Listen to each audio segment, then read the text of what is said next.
Ils disent oui à la cohésion nationale et non à la manipulation des personnes vivant avec handicap par les acteurs politiques. Et c'est sur ces thèmes-là qu'ils ont marché justement à travers les artères de la ville de Kinshasa le lundi dernier. Ils sont ici sur ce plateau avec nous. Maître Stanis Kanamouli qui représente ici le Grand Kivu, mais aussi M. Mazinga, qui représente l'espace du Congo central et du Grand Bandundu. Bonjour et bienvenue à vous sur ce plateau de Télé 50, M. Stanis. Bonjour, madame la journaliste. M. Malinga également. Merci beaucoup. Je rappelle également que vous avez également de vos collègues qui vous accompagnent, notamment M. Charles Ngoyi, qui représente l'espace Grand Katanga, mais aussi M. Mwepu, qui représente l'espace Grand Kassai, qui sont en coulisses et qui sont venus également pour assister à cette marche. Que revendiquez-vous exactement, M. Stanis, Maître Stanis? Merci beaucoup, madame Henriette. Comme vous venez de rectifier, je suis maître, je suis avocat inscrit au barreau du Maniema. Je suis aussi le coordonnateur provincial de la Ligue des associations des personnes vivant avec handicap au Maniema. Et je suis aussi conseiller juridique et administratif et environnement et ressources naturelles du gouverneur de province du Maniema. Nous, personnes avec handicap, comme vous le savez, nous revendiquons, nous avons été dans la rue pour revendiquer nos droits les plus légitimes. Nos droits les plus légitimes, pourquoi? Parce que, comme vous le savez, c'est depuis la Convention relative aux droits des personnes vivant avec handicap que nos droits ont commencé à être appliqués dans notre pays. Et l'article 49 de la Constitution de notre pays avait prévu que les personnes avec handicap soient représentées dans les différentes institutions, tant au niveau national, provincial que local. Maintenant, nous avons enregistré vraiment une avancée significative en 2019 avec la création de notre ministère, chapeauté par son Excellence Maître René Sambo Diatta. Et ces avancées ont amené notre pays à adopter et promulguer la loi organique numéro 22/003 du 3 mai 2022 portant protection et promotion des droits de la personne avec handicap.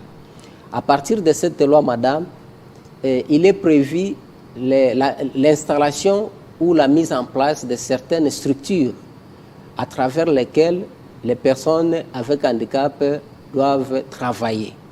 Et d'emblée, vous savez, les 5 ans, le premier quinquennat de son Excellence Félix-Antoine Tshisekedi Tshilombo, que nous remercions grandement parce que c'est à travers lui que nous avons obtenu la loi et toutes ces avancées significatives.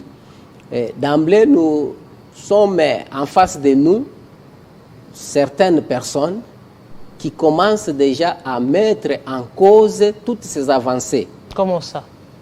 Et je vous cite d'abord que nous avons enregistré des avancées, entre autres, je venais de dire la création du ministère. Après la création du ministère, nous avons eu la loi organique. Après la loi organique, nous avons eu le secrétariat général aux personnes vivant avec handicap et autres personnes vulnérables. Après la loi organique, nous avons eu son Excellence, notre ministre, a défendu dans le Conseil des ministres le rapport initial qui doit être envoyé au niveau du secrétariat des Nations Unies. Après ça, nous avons aussi enregistré la production du dictionnaire des langues des signes et son vernissage par son Excellence, Monsieur le Président de la République. Mais certaines personnes veulent mettre en cause toutes ces avancées, toutes ces réalisations. Or, nous nous attendons déjà aux personnes avec handicap de travailler dans toutes ces structures-là. Ce sont les personnes avec handicap qui vont travailler. Maintenant, là, nous sommes dans le secrétariat général. Maintenant, ces personnes vivant avec handicap qui veulent briller, qui veulent embrayer, qui veulent mettre en cause toutes ces réalisations, c'est pour cela que nous nous sommes mis dans la rue pour que nous puissions faire montre non seulement au président de la République, et à la population d'une manière générale, mais aussi réclamer et d'abord reconnaître les acquis que le président a fait pour nous, et nous avons aussi réitéré que ça puisse continuer pour son deuxième quinquennat afin que nous puissions nous retrouver.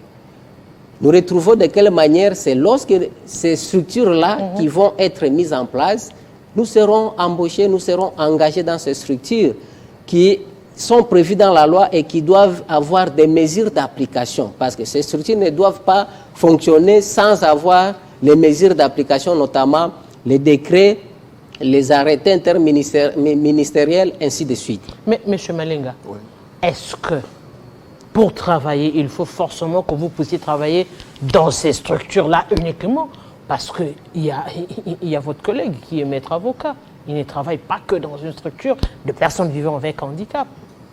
C'est vrai, madame, parce que le vrai problème est que la personne vivant avec handicap a subi, depuis l'indépendance, une marginalisation et une stigmatisation qu'on ne sait même pas calculer dans ces pays. Et le président de la République nous a donné... il nous a fait un cadeau. C'est pas un cadeau, mais c'est notre une droit. Reconnaissance. C'est notre droit d'être aujourd'hui reconnu officiellement dans les institutions de la République. C'est ainsi qu'il a fait le choix il a fait le choix à Madame Irène de conduire un ministère qui n'a jamais existé dans notre pays. Et nous avons, comme venait de le dire mon collègue, nous avons déjà fait des avancées significatives dans ces ministères. Et au moment où nous parlons, nous sommes déjà au moment du recrutement. Il y a le recrutement qui s'est fait à 2 niveaux. Il y a le recrutement sur concours au niveau de l'ENA, l'École nationale d'administration. Et aussi, il y a les recrutements sur titre. C'est ce que Son Excellence Madame la ministre a lancé la semaine dernière pour que nous puissions déjà commencer à recruter les personnes vivant avec handicap qui puissent se retrouver. Parce que la quasi-totalité des personnes avec handicap, même si nous travaillons quelque part, mais nous sommes minoritaires et mis à l'écart. Il y a aussi nos frères et sœurs qui sont dans d'autres ministères, qui travaillent notamment, comme vous venez de le dire, mais ils ont de sérieux problèmes. Ils ne sont pas pris en compte comme il se doit.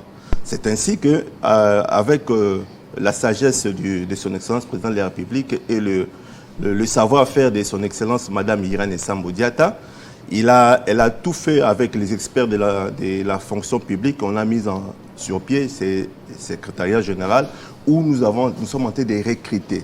Et dans toute la République démocratique du Congo, nous sommes en train de recruter. Aujourd'hui, si vous allez à la banque de données que détient Madame la ministre, nous avons déjà au-delà de 4000 personnes vivant avec handicap universitaires. Alors pourquoi vous marchez alors? Nous sommes en train de marcher, c'est pour revendiquer nos droits et recadrer certaines personnes mal intentionnées qui veulent à tout prix mettre des désordres et soit diviser aussi les personnes vivant avec handicap. Qu'est-ce qu'ils ont fait exactement? Ils sont en train de stigmatiser, ils sont en train d'instiguer une minorité de personnes vivant avec handicap en leur amenant un peu de maïs, un peu de sucre, en disant que le ministre ne fait rien. Or, avec tout ce que nous avons déjà fait dans ces ministères-là, c'est déjà quelque chose de plus important que nous n'avons jamais vu dans ces pays ici. C'est pour cela que nous sommes allés dans la rue pour soutenir le chef de l'État, pour soutenir la pérennisation de notre ministère et aussi compatir avec nos frères et sœurs vivant avec handicap et autres personnes vulnérables dans des zones occupées par le rebelle M23. Parce que ce sont nos frères. Aujourd'hui, comme il y a la guerre là-bas, les personnes handicapées ont du mal à se déplacer. Alors nous, ici, ensemble avec les autres collègues, dans la dynamique nationale des personnes vivant avec handicap, nous sommes décidés de soutenir le chef de l'État dans cette vision-là, qui est une vision salvatrice, qui donne de la valeur à la personne vivant avec handicap. Aujourd'hui, vous savez également que le vrai problème des personnes vivant avec handicap, c'est que le pays n'a pas fait, ne met pas des conditions adéquates aux personnes vivant avec handicap. c'est-à-dire le moyen de déplacement. Il y a aujourd'hui dans les plus grands immeubles qu'on retrouve dans la République démocratique du Congo, il n'y a pas d'endroit pour personnes vivant avec handicap, il n'y a pas des marches pour personnes vivant avec handicap, il n'y a pas des toilettes pour personnes vivant avec handicap. C'est des conditions primaires aujourd'hui qui font à ce que la personne qui vit avec handicap se retrouve très souvent en difficulté dans différents endroits divers. Monsieur Stanis. Oui, madame, vous savez, il n'y a rien sans la loi. C'est pour cela que nous avions réclamé que nous ayons notre loi organique. Et dans la loi, tout est prévu. Maintenant, ça ne sera pas fait en un clin d'œil. C'est petit à petit parce que, comme venait de dire mon collègue, notre ministère n'a rien trouvé, n'a rien hérité. Alors, elle a commencé, la loi a tout prévu. Ce que vous dites là, ce sont les arrangements raisonnables. L'accessibilité. Pour l'accessibilité, il y a un fonds qui est prévu dans la loi, qui doit financer toutes les infrastructures publiques pour qu'il y ait l'accessibilité des personnes avec handicap. Ces fonds aussi doivent financer les différents projets pour l'autonomisation de la personne avec handicap. Donc, on ne peut pas commencer à résoudre ces différents problèmes tant qu'il n'y a pas de bases solides.